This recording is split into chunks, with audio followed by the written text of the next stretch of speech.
नमस्कार सांग मैंने आपण मानु समस्त को मो स्टोरी चैनल स्वागत। चलतु कहानी शुणा धनी झील को प्रेम करुछि द्वितीय भाग। पूर्व भागरे आपण माने शुणिथिले चंद्र निशा खाई घर को फेरिछि। एबे चलतु आग को शुणा। हर बाबू जानिले तो अवस्था कौन करिवे बुझी पारुछुटी। से दिन एमिति कलारु परा तते हाथ उंचेई चटकणी बसैथिले। से दिनर एते कांड तू सबु भूली गलु। मोर मुंड छुई तू शपथ करिथिलुटी आउ दिने से निशा छुईबुनी बोली पुणी आजी एमिति कलु। झरा शिव आड़कू चाही कहिले ए सबू तोर काम। मो पुओ को तू ही माताल करी साथी रे नहीं आसीछु। झरांक कथा को कानरे न पकाई चंद्र ओ शिव हर बाबूंको घर सामनारे पार्टी करने को लगिले। कुआडे गले सेई बड़ लोकी झियो गुड़ाक डाक तांकू आम पाखकू आमे पचारिबू। काहार भावना सह खेलिबार अधिकार तांकू किए देला। चंद्र आउ शिवर पार्टी शुणी हर बाबू बिछणारू उठी आसुथिले। शिव आउ चंद्र निशारे हर बाबूंको घर सामनारे छिड़ा होई पाटीतुंड करबाकू लागि थांती। चंद्रर माँ झरा एसबू देखि भयरे गोटापणे थरी उठुथांती। से दिनर घटना तांको मनरू जाई न थाए। पूर्व दिने चंद्र निशा सेवन करी एमिति ही विलंब रात्रि रे फेरी नयना सह समस्त को गालीमंद करी घर कंपाइबाकू लागिथिला। सेई दिन हर बाबू चंद्र को नहीं खुंटी रे बांधी निर्घात प्रहार करी चलिले। सेई दिन झरा निजे मध्य चंद्र को हर बाबूंको निकटरू छड़ेई आनी पारि नथिले। हर बाबू झरा को कहिले चंद्र मध्य मोर पुओ भली। से अबाटू गले ताकू मु निश्चय शासन करिबी। मो आखि आगरे चंद्रार नष्ट भविष्यत मु देखि परिबि नाही। हर बाबू कहिबारे लागिले जेतेबेले मु चंद्रा को घर को नहीं आसिली ताकू मात्र 4 वर्ष बयस होइतिला। एते छोट बेलू मु ताकू पाली बड़ करिछि। कौन एमिति निशा खाई बाटरे घाटरे पड़ी सुनाम अर्जिया पाई ताकू ठीक बाटकू आनिबा दायित्व मोर। सेथिपाई चंद्र को शासन करिबारे तू मते बाधा देई परिबुनी। झरा हर बाबूंकू किछि उत्तर देई पारलेनी। से तांको पाई देवता हेले मध्य चंद्र को प्रहार करुथिवार देखि तांका आत्मा कांदी उठुथुला। से केवल नीरव दर्शक साजी किंकर्तव्य विमूढ़ होई बसी रहिथिले। से दिनर घटना को मने पकाई चंद्रर माँ थरी उठुथांती। आज जेतेबेले चंद्र पुणी माताल साजी घर को फेरिछि तार अवस्था कौन हेबो केजानी। झरा चंद्र आउ शिवर पार्टी को बंद करने खूब चेष्टा करुथांती। से पाटीतुंड न करने सेमानकू अनुरोध कले हेले मध्य शिव आउ चंद्र चुप होई रहुनाहांती। पाटीतुंड शुणी हर बाबू बिछणारू उठी आसुथिले। किए किए रे एते राति रे घरे किए पाटीतुंड करुछि। हर बाबूंकर पाटी शुणी कोठरीरू बाहरी नयना आसी रास्ता आड़कू नजर पकेइला। चंद्र सेई दिन भली निशारे बाउली हेउछि। नयना भाभी साराणी आजी बापांका हाथरू एई चंद्रार निस्तार नाही। से तरबरे झरांक पाखकू आसिला। शिव को सेमाने ता घर को बुझेई फेरेई देले। चंद्र पाटी को गामुछारे बांधी झरा आउ नयना तार कोठरी को नहीं आसी कबाट बंद करदेले। झर बाबू गोटे तुहा घर सारा पाटी करी चली गले। से भारी आश्चर्य हेले रास्ता आड़ को चाही। एठी एते जोरे किछि समय तले पाटीतुंड शुभुथुला किंतु वर्तमान काहार दर्शन नाही। से सबू कोठरीर लाइट लगाई तलकू आसिया भितर नयना आउ झरा चंद्रर पाटी बंद करी टाकू टाणी नहीं कोठरी रे पुरेई कबाट बंद करी देई थांती। नयनार कोठरीरू लाइट लागिथिबा ओ एक अस्वाभाविक स्वर शुभुथिबार शुणी हर बाबू तार कोठरी निकटरे छिड़ा होई नयना को डाकिबाकू लागिले। नयना निदरू सोई उठिबा भली अभिनय करी कोठरीरू बाहरी आसी पचारिला कौन हैला बापा। हर बाबू विस्मय होई कहिले एई किछि समय पूर्वरु घर सामनारे केही पाटीतुंड करुथिबार शुणी मु उठी आसिली। हेले मु काहाकू देखि पालिनी। किंतु तो रूम रे आलुओ जळुछि आउ केमिति भिन्न एक शब्द शुभुछि। तू आहुरी सोई नथिलु कि। नयना हर बाबूंकू कहिला बापा अधरातिरे आसी तुमे मते सोईथिली कि ना पचारुछ। मु निघोर निदरे सोई पड़िथिली। फोन धरी आखि पता मोर केतेबेले लागि जाइछि मु जानि पालिनी। आउ एई घरे कौन उणा मूषा अछंती सेमानक शब्द तमे शुणिथिबो। तुमे जाओ सोइब सकाळू कथा हेबा कही नयना डोर बंद करने को जाऊला। ହରବାବୁ କହିଲେ, ରହ, ମୁଁ ତୋ ରୁମ୍କୁ ଯାଇ ଦେଖି ଆସିବି। ମୂଷା ପାଇଁ କିଛି ଔଷଧର ବ୍ୟବସ୍ଥା କରିବାକୁ ପଡ଼ିବ, ନହେଲେ ଆଉ ରାତିରେ ମଣିଷକୁ ଶାନ୍ତିରେ ଶୁଆଇ ଦେବେନି। ବାପାଙ୍କୁ କୋଠରୀ ଭିତରକୁ ଆସିବାର ଦେଖି ନୟନା ମଧ୍ୟ ଭୟଭୀତ ହୋଇଯାଉଥିଲା। ସେ ଆସ୍ତେ କିନା ଚନ୍ଦ୍ର ଆଉ ତାର ମା ବସିଥିବା ସ୍ଥାନକୁ ଦେଖିଲା। ନା, ସେପଟକୁ ବାପା ଯିବେନି ହୁଏତ। ନୟନାର କୋଠରୀରେ ଥରୁଟେ ନଜର ପକାଇ ହରବାବୁ ଚାଲିଗଲେ। ସେ ଚନ୍ଦ୍ରକୁ ଦେଖିପାରିଲେନି। ହୁଏତ ବାପାଙ୍କ ମନରେ କିଛି ସନ୍ଦେହ ହେଲାନି। ହରବାବୁ ନୟନାକୁ କହିଲେ, ଯା ଶୋଇପଡ଼, ମୂଷାମାନଙ୍କ କଥା ସକାଳୁ ବୁଝିବା। ସେ ଗଲା ପରେ ଝରା ନୟନା ନିକଟକୁ ଆସି ତାକୁ ଧନ୍ୟବାଦ ଦେଲେ। ସେ କହିଲେ, ଆଜି ତୁମେ ଯଦି ନଥାନ୍ତ ତେବେ ମୋ ସାମ୍ନାରେ ଚନ୍ଦ୍ରଟା ପୁଣି ଆଘାତ ସହିଥାନ୍ତା। ନୟନା କହିଲା, ସେ ସବୁ କଥା ଛାଡ଼ ମାଉସୀ, ଏଇ ଚନ୍ଦ୍ର କୋଉ ଦିନରୁ ନିଶା ଖାଇବାରେ ଲାଗିଲାଣି। ତୁମେ ତାକୁ ମନା କରୁନ। ଘରର କାମ ଛାଡ଼ି ସେ ଯାଇ ଯଦି ଭାଟିରେ ବସିବ ତେବେ ବାପା ତାକୁ ନିଶ୍ଚୟ ଗାଳି ଦେବେ। ମୁଁ ଶୋଇନଥିଲି, ସେଇଥିପାଇଁ ବାହାରକୁ ଯାଇ ଦେଖିଲି ଚନ୍ଦ୍ରକୁ। ଚନ୍ଦ୍ର ପାଟିରେ ଗାମୁଛା ବନ୍ଧା ହୋଇଥାଏ। ସେ ଚଟାଣରେ ଶୋଇଯାଇଥାଏ। ଝରା କହିଲେ, ତୁମ କୋଠରୀରୁ ମୁଁ ଚନ୍ଦ୍ରକୁ ପୁଣି ଥରେ ନେଇଯିବି ଯଦି ବାବୁ ଦେଖିବେ। ସେ ଏଇଠି ହିଁ ଶୋଇଥାଉ। ନିଶା ଭାଙ୍ଗିଲେ ବଳେ ଉଠିଯିବ। ନୟନା ମଧ୍ୟ ହଁ କହି ଶୋଇବାକୁ ଚାଲିଗଲା। ଝରା ନେଇ ଚନ୍ଦ୍ର ଉପରେ ଗୋଟିଏ ଚାଦର ଘୋଡ଼େଇ ଦେଇ ଚାଲିଗଲେ।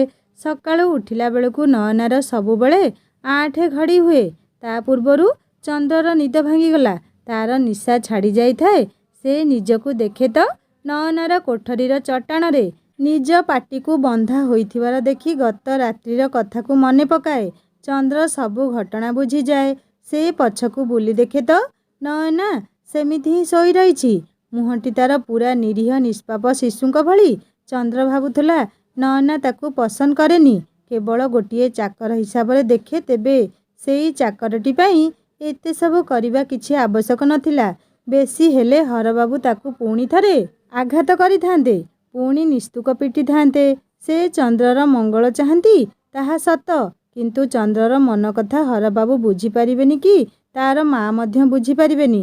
ହୃଦୟ କେଉଁ କୋଣରେ ସେ ଥରକୁ ଥର ଆଘାତ ପ୍ରାପ୍ତ ହୋଇ ଚାଲିଛି, ସେ କଥା ତାକୁ ହିଁ ଜଣା। ସେଇ ଆଘାତରୁ ମୁକୁଳିବାକୁ ତ ଚନ୍ଦ୍ର ଶିବର ଚାଳିଆକୁ ଚାଲି ଯାଇଥିଲା। କେହି ନୁହଁ, କିନ୍ତୁ ଏଇ ନିଶା ଗୁଡ଼ାକ ଚନ୍ଦ୍ରର ମନ କଥା ଆଉ ବେଦନାକୁ ଜାଣିପାରୁଛନ୍ତି। ଏସବୁ ଭାବି ଭାବି ଚନ୍ଦ୍ର ଧୀରେ ପାଦ ପକାଉଥିଲା ନୟନାର କୋଠରୀରୁ ବାହାରକୁ। କେହି ଯଦି ଦେଖିନିଅନ୍ତି ତାକୁ ପୁଣି ଗୁଡ଼ାଏ ପ୍ରଶ୍ନର ଉତ୍ତର ଦେବାକୁ ପଡ଼ିବ। ସେ ଏତେ ସକାଳୁ ନୟନାର କୋଠରୀରେ କ'ଣ କରୁଥିଲା? ଚନ୍ଦ୍ର ଆଗକୁ ପାଦ ପକାଇ ବାହାରିଗଲା ବେଳେ ପଛରୁ ହରବାବୁଙ୍କ ଡାକରେ ସେ ରହିଯାଇଥିଲା। ହରବାବୁ ଚନ୍ଦ୍ରକୁ ପଛରୁ ଡାକି କହିଲେ, କି ରେ, ଗତ ରାତି ତୁ କେତେବେଳେ ଘରକୁ ଆସିଲୁ? ଆଉ ଏବେ କ'ଣ ନୟନାର କୋଠରୀରୁ ବାହାରୁଛୁ? ଚନ୍ଦ୍ର ମନରେ ପ୍ରଶ୍ନଟିଏ ଉଙ୍କି ମାରୁଥିଲା। ବାବୁ ତାକୁ ନୟନାର କୋଠରୀରେ ସିଏ ମାତାଲ ହୋଇ ପଡ଼ି ରହିଥିଲା ବୋଲି ଜାଣି ଦେଇନାହାନ୍ତି ତ? କ'ଣ ବା ସିଏ କହିବ? ତଥାପି ଚନ୍ଦ୍ର ଖନେଇ କହିଲା, ବାବୁ, କାଲି ନା ମୋ ବନ୍ଧୁ ଶିବର ଜନ୍ମଦିନ ଥିଲା। ସିଏ ମୋତେ ବାଧ୍ୟ କଲା, ଏବେ ଯାନି, ଖାଇ ଦେଇଯିବୁ। ମୁଁ ତା ଘରେ ଖାଇ ପିଇ ରାତି 12ଟା ବେଳକୁ ଆସିଲି। ହରବାବୁ କିଛି ସମୟ ଚନ୍ଦ୍ରକୁ ଚାହିଁ ରହି କହିଲେ, ସତ କହୁଛୁ? ହଁ ବାବୁ, ତୁମକୁ କ'ଣ ମିଛ କହିବି? ଚନ୍ଦ୍ର ଉତ୍ତର ଦେଲା। ଚନ୍ଦ୍ର ଶୀଘ୍ର ଯାଇ ଘର ସବୁ ଝାଡ଼ୁ କରି ପକେଇଲା। ସୋଫା ଟେବୁଲ ସବୁ ଝାଡ଼ି ପକେଇଲା। ତାପରେ ସମସ୍ତଙ୍କ ପାଇଁ ଯାଇ ଚା ପ୍ରସ୍ତୁତ କରିବାକୁ ଲାଗିଲା। ନୟନା ଉଠି ଆସି କହିଲା, ଚନ୍ଦରା, ଗୋଟିଏ କଢ଼ା ଚା ଆଣିଲୁ ମୋ ପାଇଁ। ଚନ୍ଦ୍ରର ମନଟା ବିଦ୍ରୋହ କରୁଥିଲା। କାଲି ୟାଙ୍କ ପାଇଁ ମୋ ମନ କେତେ କଷ୍ଟ। ସକାଳୁ କଢ଼ା ଚା ବରାଦ କଲେଣି। କଢ଼ା ଚା ପିଇ ମନଟାକୁ, ତା ସହ ଶରୀରଟାକୁ ମଧ୍ୟ ପୂରା କଡ଼ା କରି ପକେଇଲେଣି। ମନର କଥାକୁ ମନରେ ରଖି ଚନ୍ଦ୍ର କହିଲା, ହଁ ଦେଈମା, ଚା ନଉଛି। ଚନ୍ଦ୍ର ସମସ୍ତଙ୍କୁ ନେଇ ଚା ଦେଇ ଆସିଲା। ତାପରେ ନୟନା ପାଇଁ ତାର କହିବା ମୁତାବକ କଡ଼ା ଚା କପେ କରି ନେଇଗଲା ତା କୋଠରୀକୁ। ଚନ୍ଦ୍ର କିଛି ନ କହି ନୟନାର କୋଠରୀକୁ ଯାଇ ଚା କପ୍ଟି ରଖି କହିଲା, ହେଇଟି ଚା ରଖିଛି, ପିଇଦିଅ। ସେ ଆଉ କିଛି ନ କହି ଫେରି ଆସୁଥିଲା। ଆରେ, ତୋ ସହ ଟିକେ କଥା ଅଛି। ନୟନା ଚନ୍ଦ୍ରକୁ କହିଲା, ଏଇଠିକି ଆସେ। ଚନ୍ଦ୍ର ଯାଇ ନୟନା ପାଖେ ଛିଡ଼ା ହେଲା। କୁଣ୍ଡି ମୁହଁ କରି ଚୁପ୍ ହୋଇ ତାର ମୁହଁକୁ ଦେଖି ନୟନା ହସି କହିଲା, କ'ଣ ହୋଇଛି ଚନ୍ଦରା, ତୁମର ଚନ୍ଦ୍ର ବଦନ କାହିଁକି ଶୁଖି ଯାଇଛି? ଚନ୍ଦ୍ର ନୟନା କଥାରେ ଫିକ୍ କିନା ହସି ଦେଉଥିଲା, କିନ୍ତୁ ନିଜକୁ ନିୟନ୍ତ୍ରଣ କରି ପୁଣି ଚୁପ୍ ହୋଇଗଲା। ନୟନା ମଧ୍ୟ ଜାଣିବା ଆବଶ୍ୟକ ସେଦିନ ସେଇ ସପିଂ ମଲ୍ ଘଟଣାକୁ କେନ୍ଦ୍ର କରି ଚନ୍ଦ୍ର ବହୁତ ମନ ଖରାପ କରିଛି। କିନ୍ତୁ ସେମିତି କିଛି ହେଲାନି। ନୟନା ଚନ୍ଦ୍ରକୁ କହିଲା, ବାପା ତୋତେ କହିଥିଲେ ନା ଆଉ ଦିନେ ନିଶା ଖାଇବୁନି ବୋଲି? କାଲି ପୁଣି ଯୋଉ କଥାକୁ ସେଇ କଥା। ଚନ୍ଦ୍ର ମୁହଁ ତଳକୁ ପୋତି କହିଲା, ସାଙ୍ଗମାନେ ବାଧ୍ୟ କରି ମୋତେ ପିଏଇ ଦେଲେ। ନା, ତୁ ମିଛ କହୁଛୁ। ନୟନା ପୁଣି ହସିଲା। ଚନ୍ଦ୍ରର ହାତ ଧରି ନିଜ ପାଖରେ ବସେଇଲା। ଚନ୍ଦ୍ରର ମୁହଁ ନିକଟକୁ ଆସି ନୟନା ତାର କାନ୍ଧରେ ହାତ ରଖି ତାକୁ କହିଲା, ଚନ୍ଦରା, ଗୋଟିଏ କାମ କରି ଦିଅନ୍ତୁନି ମୋ ପାଇଁ? ଆଜି ଇଭିନିଂ ମୋ ପାଇଁ 4ଟି ପିଜା ପାର୍ସଲ ନେଇ ଆସିବୁ। ଚନ୍ଦ୍ର ରାଗରୁଷା ସବୁ ଭୁଲିଗଲା ନୟନାର କ୍ଷଣିକ ସ୍ପର୍ଶରେ। ଆହା, ନୟନା ଏମିତି ସବୁବେଳେ ମିଠା କଥା କହି ତାର ନିକଟକୁ ଆସନ୍ତା କି? ଚନ୍ଦ୍ର ଖୁସିରେ ଉତ୍ଫୁଲ୍ଲିତ ହୋଇ ଉଠୁଥିଲା। ଚନ୍ଦ୍ର କହିଲା, ମୁଁ ତୁମ ପାଇଁ ନ ଆଣିଦେବାର ପ୍ରଶ୍ନ ଉଠୁନି। ହେଲେ ମୁଁ ମଧ୍ୟ ତୁମକୁ ଗୋଟିଏ କଥା ପଚାରିବି। ରାତିରେ ମୋତେ ମାତାଲ ଅବସ୍ଥାରେ ଦେଖି ତୁମେ ନିଜ କୋଠରୀକୁ କାହିଁ ନେଇ ଆସିଲ? ବାବୁ ଦେଖିଥିଲେ ମୋର ଅବସ୍ଥା ଯାହା କରିଥାନ୍ତେ ସେ କଷ୍ଟ ମୁଁ ପାଇଥାନ୍ତି। ଚନ୍ଦ୍ରର ଉତ୍ତର ଦେବାକୁ ଯାଇ ନୟନା କହିଲା, ତୋର ମୋର ହିସାବ ପୁରା ଠିକ୍। ମୁଁ ତୋତେ ସାହାଯ୍ୟ କରିଲି ଆଉ ତୁ ମୋତେ ସାହାଯ୍ୟ କରିବୁ। ତାହେଲେ ତୋର ମଧ୍ୟ କାମ ହୋଇଯିବ ଆଉ ମୋର ମଧ୍ୟ। କ'ଣ ବୁଝିଲୁ? କହି ନୟନା ଚନ୍ଦ୍ରର କାନ ମୋଡ଼ି ଚାଲିଗଲା। ହଁ ଦେଈମା, ସବୁ ବୁଝିଗଲି। ଚନ୍ଦ୍ର ଉତ୍ତର ଦେଇ ଭାବୁଥିଲା, ନୟନାର ସବୁବେଳେ କେମିତି ଏଇ ବ୍ୟବସାୟ ମନୋବୃତ୍ତି। ସମ୍ପର୍କ ଆଉ ଭାବନାର ମୂଲ୍ୟ କିଛି ନାହିଁ ତାହା ପାଖରେ।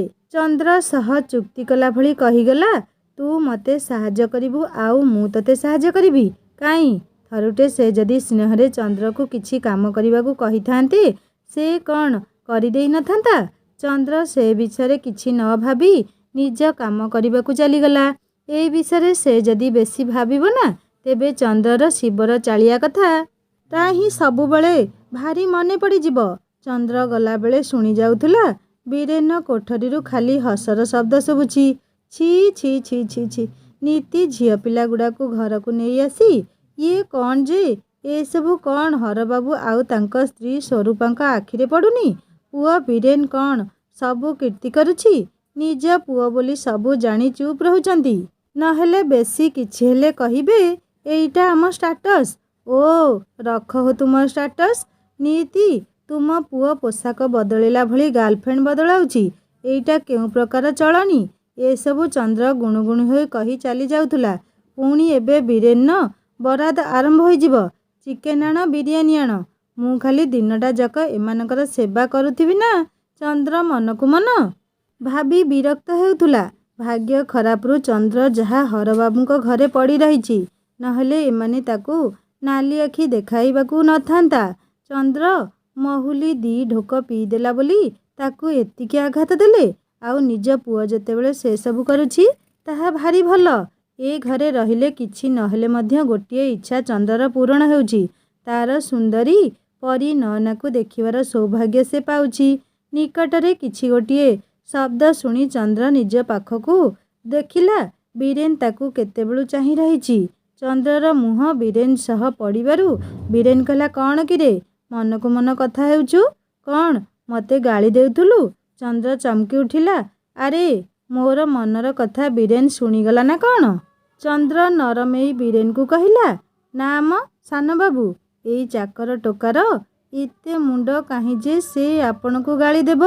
ବୀରେନ୍ ଆତ୍ମଗର୍ବରେ କୁରୁଳି ଉଠି କହିଲା, ସେ ସବୁ ଛାଡ଼। ମୋ ପାଇଁ 2ଟା ପ୍ଲେଟ୍ ଚିପ୍ସ ନେଇ ଆସିଲୁ। ମୁଁ ଯାଉଛି, ମୋ ରୁମ୍‌କୁ ନେଇ ଆସିବୁ। ହଁ ବାବୁ, କହି ଚନ୍ଦ୍ର ପୁଣି କାମ କରିବାରେ ଲାଗି ପଡ଼ିଲା। ସିଆଡ଼ୁ ହରବାବୁଙ୍କର ପାଟି ଶୁଭିଲାଣି, ଚନ୍ଦରା, ଗରମ ପାଣି ବାଲ୍ଟିଟା ନେଇ ଆସିଲୁ। ହଁ ଯାଉଛି ଆଜ୍ଞା, କହି ଚନ୍ଦ୍ର ତରତର ହୋଇ ଗୋଟିଏ ଗୋଟିଏ କାମ ସାରିବାକୁ ଲାଗିଲା। ନିଶ୍ୱାସ ମାରିବାକୁ ମଧ୍ୟ ସମୟ ନାହିଁ। ଏକାବେଳକେ ସମସ୍ତଙ୍କର ଏତେ ଇଚ୍ଛା ପୂରଣ କଲାବେଳକୁ ଚନ୍ଦ୍ରର ଅବସ୍ଥା 12 ବାଜି ଯାଉଛି। ଆଜି ଟଙ୍କା ବଢ଼େଇବା କଥାଟା ଯେମିତି ହେଲେ ହରବାବୁଙ୍କ କାନରେ ପକେଇବ ଭାବୁଥିଲା ଚନ୍ଦ୍ର। ଦିନଟା ଯାକ ଘରେ ସମସ୍ତଙ୍କ ପାଇଁ ଏତେ ଖଟିବ, କିନ୍ତୁ ସେ ଅନୁସାରେ ପାଉଣା ମିଳିବନି ଯଦି, ତେବେ କାମରୁ ମନ ଫିଟି ଯାଉଛି। ଚନ୍ଦରା ମଧ୍ୟ ଭାରି ଚାଲାକ୍। ହରବାବୁ ତାର ଦରମା ନ ବଢ଼େଇଲେ କ'ଣ ହେଲା? ସେ କେତେବେଳେ ବୀରେନ୍ ପାଖରୁ ନିଜର ପାଉଣା ଆଦାୟ କରିନିଏ ତ, ଆଉ କେତେବେଳେ ସ୍ୱରୂପାଙ୍କର କିଛି ବୋଲବାଟ କରିଦେଇ ହକ୍ କାମ କରିବାର ସେ ଟଙ୍କା ନେଉଛି, ଆଉ ତାକୁ କେହି ଟଙ୍କା ମାଗଣା ତ ଦେଉନି। ଚନ୍ଦ୍ର ହାତରେ 2 ପ୍ଲେଟ୍ ଚିପ୍ସ ଧରି ବୀରେନ ରୁମ୍ର ଡୋରକୁ ଠେଲି ଦେଇ ଭିତରକୁ ପ୍ରବେଶ କଲା। ଇସ୍ କହି ସେ ପୁଣି କୋଠରୀ ବାହାରକୁ ପଳେଇ ଆସିଲା। ଚନ୍ଦ୍ରକୁ ବୀରେନ ହଠାତ୍ ରୁମ୍ ଭିତରକୁ ପଶି ଆସିବାର ଦେଖି ଚିହିଁକି ବାହାରକୁ ଚାଲି ଆସିଲା। ଚନ୍ଦ୍ରକୁ ସେ ପାଖକୁ ଡାକି ନେଇ କହିଲା, କିରେ ଭଦ୍ରତା, ଜ୍ଞାନ ଭୁଲିଗଲୁ ନା କ'ଣ? କାହାର ରୁମ୍କୁ ଯିବା ପୂର୍ବରୁ ନ କରି ଯିବାକୁ ପଡ଼େ। ତୁ ଏତିକି ଶିଖିନୁ? କିଛି ନ କହି ସିଧା ଚାଲି ଆସିଛୁ କୋଠରୀ ଭିତରକୁ। ଏଣିକି ସେଭଳି ଭୁଲ ନ ହୁଏ ଯେମିତି। କାହିଁ ସେ ଚିପ୍ସ ପ୍ଲେଟ୍ ଗୁଡ଼ାକ ମୋ ହାତକୁ ବଢ଼େଇଲୁ? କହି ବୀରେନ ଚନ୍ଦ୍ର ହାତରୁ ପ୍ଲେଟ୍ ଗୁଡ଼ାକ ନେଇଗଲା। ମନେ ରଖ, ତୁ ମୋ କୋଠରୀକୁ ଆସି କିଛି ଦେଖିନୁ। ଯଦି ଏଇ ବିଷୟରେ ବାପାଙ୍କ କାନରେ କିଛି ପଡ଼େ ତେବେ ତଣ୍ଟିଆ ମାରି ତତେ ଆଉ ତୋର ମାଆକୁ ଘରୁ ବିଦା କରିଦେବି କହୁଛି। ବୀରେନ ଧମକ ଶୁଣି ଚନ୍ଦ୍ର କହିଲା, ମୁଁ ନ କହିଲେ କ'ଣ ହେଲା? ବାବୁଙ୍କ ଆଖିରେ କ'ଣ ତୁମେ ଯାହା କରୁଛ ସେ ସବୁ ପଡ଼ିବନି? ଚନ୍ଦ୍ର ମୁହଁଟାକୁ ହାଣ୍ଡି ଭଳି କରି ଚାଲିଗଲା। ମନରେ ଭାବୁଥାଏ, ଟଙ୍କା ଅଛି ବୋଲି ଏମାନେ ଯାହା ନାହିଁ ତାହା କରିବେ। ସେଥିରେ ପୁଣି ଆହୁରି ଧମକ ଚମକ। ଝିଅଗୁଡ଼ାକ ମଧ୍ୟ କେମିତି ଯେ ଇଏ ବୀରେନ ସହ ତାର ଘରର କୋଠରୀ ପର୍ଯ୍ୟନ୍ତ ଚାଲି ଆସୁଛନ୍ତି ସେମାନଙ୍କୁ ମଧ୍ୟ ଧନ୍ୟ କହିବ। ଏଇ ବୀରେନ ଯେ କେତେ ଝିଅଙ୍କ ଜୀବନ ସହ ଖେଳିଲାଣି ତାର ପତ୍ତା ନାହିଁ। ସେ ଘରର ଗୋଟିଏ ଚାକର। ଯିଏ ଯାହା କରୁଛି କରୁ। ସେ ସବୁରେ ଚନ୍ଦ୍ରର ମୁଣ୍ଡ ପୂରେଇବା ଆବଶ୍ୟକ ନାହିଁ। ନିଜର ପେଟ କଥା ଚିନ୍ତା କରିବା ଦରକାର। ଚନ୍ଦ୍ର ମଧ୍ୟ ବହୁଥର ଭାବିଥିବ ଘର ଛାଡ଼ି ବହୁ ଦୂରକୁ ଚାଲିଯିବ, ଅନ୍ୟ କେଉଁଠି ବଞ୍ଚିବାର ରାହା ଖୋଜିବ, କିନ୍ତୁ କାହିଁକି କେଜାଣି ପୁଣି ପଛଘୁଞ୍ଚା ହୋଇ ରହିଯାଏ ଚନ୍ଦ୍ର। ତାର 2 ଆଖି ନୟନା ଆଉ ଝରା। ଭାରି ଭଲ ପାଏ ସେ 2 ଜଣଙ୍କୁ। ଜଣେ ମା ଆଉ ଜଣେ ମନର ମଣିଷ। ବୀରେନ କୋଠରୀରୁ ବାହାରି ଆସୁଥିଲା ସ୍ୱପ୍ନା ବୀରେନ ପାଖରୁ ବିଦାୟ ନେଇ ଫେରିଯିବାକୁ ବାହାରୁଥିଲା। ସ୍ୱପ୍ନା ସହ ବୀରେନର ସମ୍ପର୍କ ବହୁ ଦିନର। ସ୍ୱପ୍ନା ଯେ ବୀରେନକୁ ପସନ୍ଦ କରେନି ସେ କଥା ନୁହଁ, କିନ୍ତୁ ତାର ମନ ଭିତରେ ଏକ ସ୍ୱାର୍ଥ ଲୁଚି ରହିଛି। ସେ ଶିଳ୍ପପତି ହରବାବୁଙ୍କର ବୋହୂ ହେବ। ତାର ଧନ ଆଭିଜାତ୍ୟ ସବୁ କ୍ଷେତ୍ରରେ ଏକ ଭିନ୍ନ ସମ୍ମାନ ରହିବ। ବୀରେନ ସ୍ତ୍ରୀ ହେବାକୁ ସ୍ୱପ୍ନା ଭାବି ନେଇଛି ମନ ଭିତରେ। ତେଣୁ ବୀରେନ ଯେତେ ଖରାପ କାମ କଲେ ମଧ୍ୟ ତାର ଅଭିଯୋଗ କରିବାର କିଛି ନାହିଁ। ସ୍ୱପ୍ନା ଭଲ ଭାବେ ଜାଣେ ବୀରେନ ଗୋଟିଏ ଖରାପ ଚରିତ୍ରର। ତଥାପି ସେ ବୀରେନର ସବୁ କଥାକୁ ସମର୍ଥନ କରି ଚାଲିଛି। ସମ୍ପୂର୍ଣ୍ଣ ଭାବେ ତାକୁ ସହଯୋଗ ବି କରି ଚାଲିଛି। ଏଗୁଡ଼ାକ କିଛି ଅଜଣା ନୁହଁ ଚନ୍ଦ୍ରକୁ, କାରଣ ବୀରେନ ତାକୁ ବହୁତ ଥର ଏଇଥିପାଇଁ ହାତଗୁଞ୍ଜା ଦେଇଥିବ। ଚନ୍ଦ୍ର ସବୁ ଜାଣି ନୀରବ ରୁହେ। ଏ ବିଷୟରେ ସେ ହରବାବୁଙ୍କ ସାମ୍ନାରେ ପାଟି ଖୋଲେନି। ଚନ୍ଦ୍ରର ଘର କାମ ସବୁ ଶେଷ ହୋଇଯାଇଛି। ନିଜ କୋଠରୀରେ ଖଟିଆକୁ ଆଉଜି ସେ ଗୋଟିଏ ଫଟୋକୁ ହାତରେ ଧରି ଏକ ଲୟରେ ଚାହିଁ ରହିଥିଲା। ତାକୁ ଦେଖି ମନେ ମନେ ମୁରୁକି ହସ ତା ଓଠରେ ଖେଳି ଯାଉଥିଲା। ମନ ଯେମିତି ଚନ୍ଦ୍ରର ପ୍ରତିଟି ସ୍ପନ୍ଦନ ତା ସହ ଜଡ଼ିତ ହୋଇ ରହିଛି। ଫଟୋଟିକୁ ହାତରେ ନେଇ ଏଭଳି ଚନ୍ଦ୍ର କରୁଥିବାର ଦେଖି ଚନ୍ଦ୍ରର ମା ଝରା ତା ନିକଟରେ ଛିଡ଼ା ହୋଇ ତାକୁ କଣେଇ ଚାହିଁ ରହିଲେ। ଚନ୍ଦ୍ର ନିକଟରେ ମାଙ୍କୁ ଦେଖି ଚମକି ଉଠିଲା। ସେ ତରବର ହୋଇ ନିଜ ହାତରେ ଧରିଥିବା ଫଟୋକୁ ଝରାଙ୍କଠାରୁ ଲୁଚେଇବାକୁ ଲାଗିଲା। ହେଲେ ଝରା କି ଛାଡ଼ିବା ଲୋକ। ଭୁସ୍ ପରା ଯାଇ ଚନ୍ଦ୍ରର ହାତ ପାପୁଲିରୁ ଫଟୋକୁ ଛଡ଼େଇ ନେଇ ଆସିଲେ। ଚନ୍ଦ୍ର ମଧ୍ୟ ଭାବି ନେଇଛି ସିଏ ମାଙ୍କୁ ସେଇ ଫଟୋ ବିଷୟରେ କିଛି ଜାଣିବାକୁ ଦେବନି। ସେ ମାଙ୍କ ପାଖରୁ ଫଟୋଟିକୁ ଝାମ୍ପି ଆଣିଲା। ଫଟୋଟି କେତୋଟି ଟୁକୁଡ଼ାରେ ବିଭକ୍ତ ହୋଇ ଚଟାଣରେ ପଡ଼ିଗଲା। ଚଟାଣରୁ ସେଇ ଟୁକୁଡ଼ା ଖଣ୍ଡଗୁଡ଼ାକୁ ନେଇ ଚନ୍ଦ୍ର ପାଟିରେ ପୂରେଇ ଗିଳି ପକେଇଲା। ଝରା ତାକୁ ଦେଖି ଆଶ୍ଚର୍ଯ୍ୟ ହୋଇ ଚାହିଁ ରହିଲେ। କିରେ, ମୁଣ୍ଡ ଖରାପ ହୋଇଗଲାଣି ତୋର? ତୁ ଏସବୁ କ'ଣ କରୁଛୁ? ଫଟୋଟାକୁ ତୁ ମୋ ହାତରୁ ଝାମ୍ପି ନେଇ ଗିଳି ପକେଇଲୁ ସିନା, ମୋତେ ଦେଲୁନି। ଏମିତି କ'ଣ ଥିଲା କି ସେଇ ଫଟୋରେ? ସେଇଟା କାହାର ଫଟୋ କି? ମୋତେ ସତ କଥା କହିଦେ। କହି ଚନ୍ଦ୍ର ଆଡ଼କୁ ଝରା କଟମଟ ହୋଇ ଚାହିଁ ରହିଲେ। ନାଇଁ ମା, ସେ କିଛି ନୁହଁ କହି ଚନ୍ଦ୍ର ସେ ସ୍ଥାନରୁ ଉଠିବାକୁ ବାହାରୁଥିଲା। ଝରା ଚନ୍ଦ୍ରର ହାତ ଝିଙ୍କି ପୁଣି ବସେଇ ଦେଲେ। ତତେ କ'ଣ ପଚାରୁଛି ପରା? ମୋ ଉତ୍ତର ନ ଦେବା ପର୍ଯ୍ୟନ୍ତ ତୁ ଏଇଠୁ କୁଆଡ଼େ ଯାଇପାରିବୁ ନାହିଁ। ଚନ୍ଦ୍ର ଚୁପ୍ ହୋଇ ବସି ରହିଲା। ଝରା ତାର ମୁହଁକୁ ଚାହିଁ କହିଲେ, ମୁଁ ତୋର ମା, ସବୁ କଥା ମୁଁ ବୁଝିପାରୁଛି। ତେବେ ସେଦିନ ଶିବ ଯାହା କହିଗଲା ସେ ସବୁ ସତ ଥିଲା?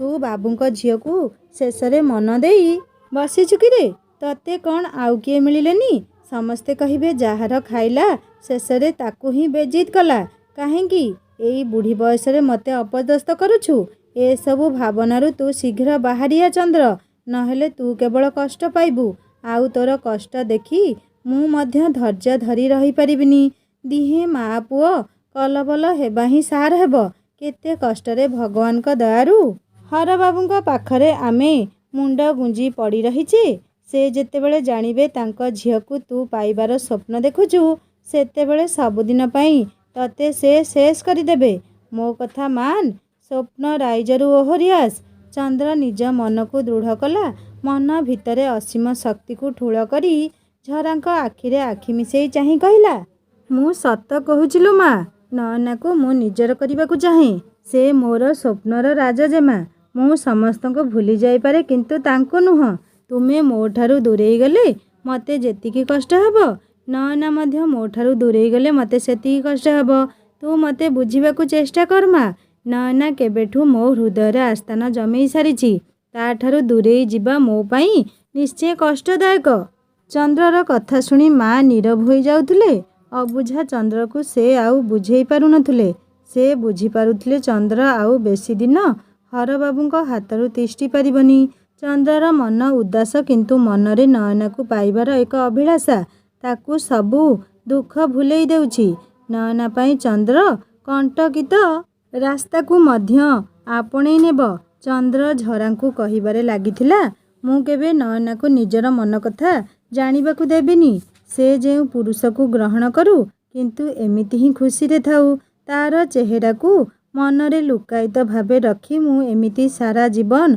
स्वप्न देखी चली सेई स्मृतिर सहारा रे मु सारा जीवन बंची जीवी चंद्रर करुण स्वर शुणी झरा मध्य चुप हो जाउथुले चंद्र माँ निकटरू उठी चली जाउथुला चंद्रर कथा गुड़ाक झरांकू भाव विहुल करी पकाउथुला सतरे से कौन नयना को मन भितर एमिति स्थानटीए देई सारिछि चंद्रर नयना प्रति थिबा भल पाइबा कथा भाबी झरा अधीर हेउथुले जेतिकी ताठारू अधिक मन दुख मध्य करुथुले सबू जानी शुणी जेतेबेले चंद्र मिछ मरीचिका पछे दौड़ी जाउछि सेतेबेले झरा कौन बा करि परिबे आउ झरा पुअर कथा भाबी गोटिए दीर्घ श्वास छाड़िले छाड़ तार भाग्य जहा थिबो सेया हेबो नयना पूरा घरटारे चंद्र को खोजी बुलुथिला चंद्र बाहरे झाड़ू मारुथिला नयनार पाटी शुणी से कहिला देई माँ मु एठी अछि नयना ता पाखकु जाई पचारिला कि रे चंद्र